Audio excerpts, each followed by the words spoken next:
สบายดีตอนเช้าทุกคน พามาเก็บเห็ดเด้อมื้อนี้น่ะดูออกบ่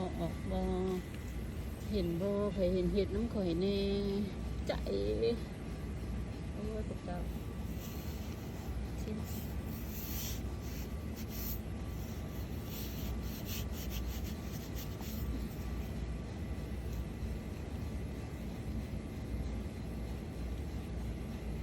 อึ๊บโอ้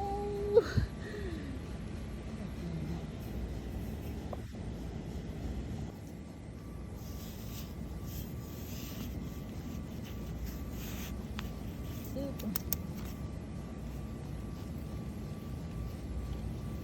ขาใหญ่เลยนี่ดอกนี่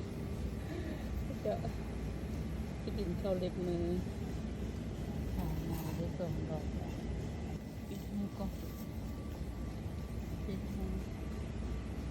เดี๋ยวซบต่อได้ดอกน้อยๆพวกเจ้ามันก็ไม่เห็ดปวกบ่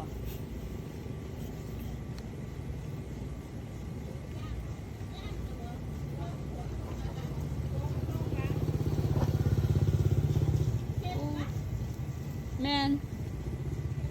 เฮ็ดปวกบนนี้นิดหน้อยนี่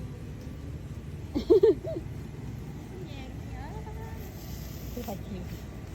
พนักงานมาพนักงานมาเวียกเจียวรู้สึกเป็นไม่ได้ โอ้เจ้าทุกมือกอแถวนี้จะได้อาหารพนัก เอา งาน เถอะนะ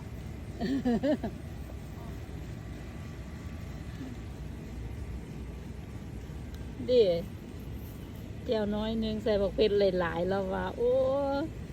โอเค เดี๋ยวซอกต่อกันเดินน่าจะได้เต็มคำนี่แหละมื้อนี้